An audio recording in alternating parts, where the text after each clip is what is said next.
You know, there's so much talk, and of course there's been talk now for what, 40, 50 years, certainly all my lifetime, about the decline of the Ukrainian churches in North America. And it's something that's extremely painful because, of course, this is our mother. This is where we are nourished. This is where we find true life. This is where we discover and live within the life of the living God. The thing that's really tragic is that there's just so much muddled thinking about this.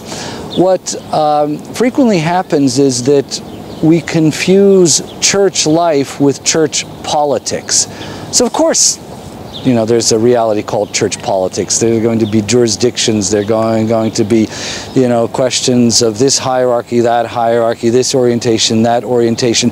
But at the end of the day, that's all peripheral in the sense that that's something that is derivative from the fundamental life of the church. So what's the fundamental life of the church? The fundamental life of the church is immersing oneself in the paschal mystery, the mystery of Christ dying and rising. In other words, me dying to my selfishness, to my own ego, in order to be raised up into the new life that comes from the living God, Jesus Christ, okay? So, if we've got that as a priority, then we can, of course, start talking about church politics. If, for example, we are so in love with Jesus Christ that we're willing to actually share our faith with other people, then, of course, derivatively, as a kind of ancillary topic, we can start talking about church politics, you know, this patriarchate, that patriarchate, this autocephaly, that autocephaly, this pomistnis, that pomistnis. That's all very important stuff, but it only makes sense if there is, in fact, that which is foundational. And part of the reason I'm motivated to talk about this is because I saw this video, I think it was a couple of months ago, where a guy was talking about how,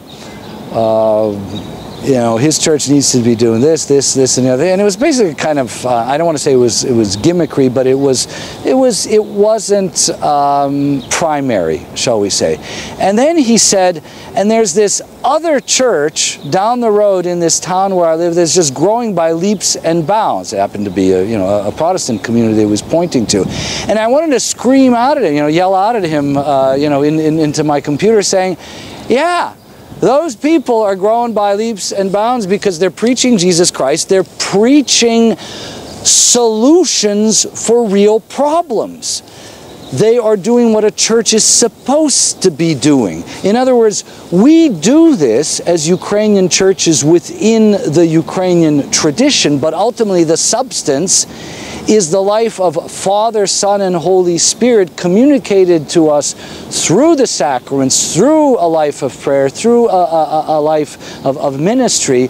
And so, yeah, those churches that are doing that are providing real solutions to people's real problems, and those solutions are found in the scriptures, in the reality of Jesus Christ, those churches are going to grow.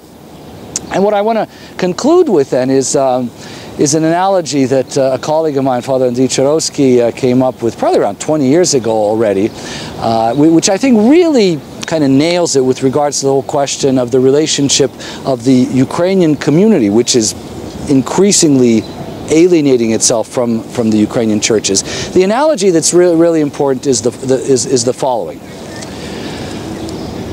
All of us have money in Ukrainian credit unions, right? And we should have money in Ukrainian credit unions. That's where, we should, be really committed to those Ukrainian credit unions.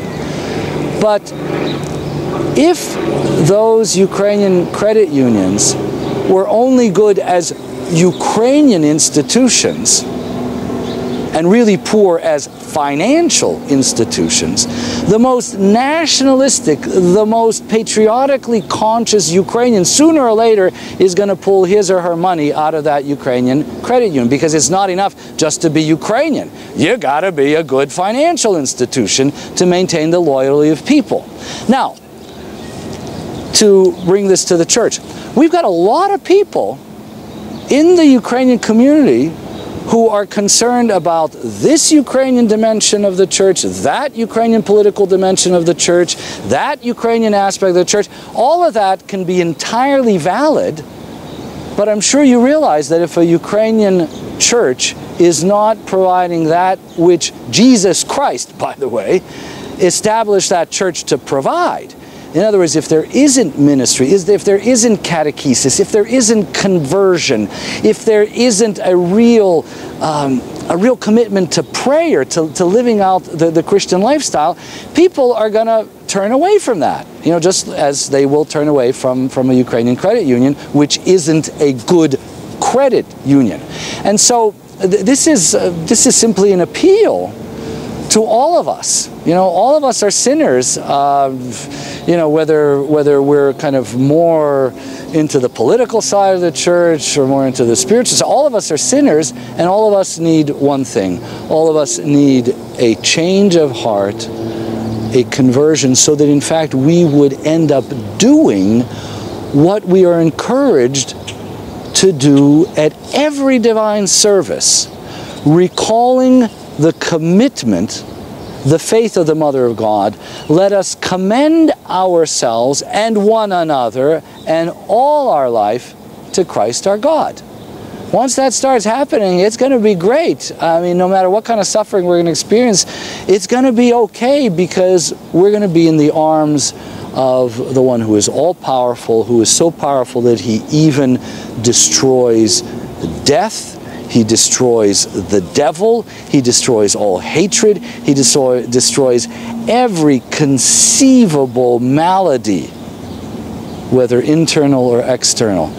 And it's a very basic formula, but as we all know, many of the most important things in life are actually quite simple. It's just a matter of reorienting ourselves to say, I'm going to get away from my old habits of thinking and stop constantly talking about the problems and start pointing to the solution.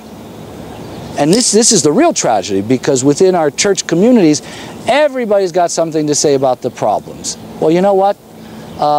Anybody, you don't need to be a rocket scientist to find the problems, but you do need to work hard at times to have the kind of change of thinking and change of attitude that will enable you to keep on promoting the solution and continue telling people, here is the solution, this is what's going to solve the problem.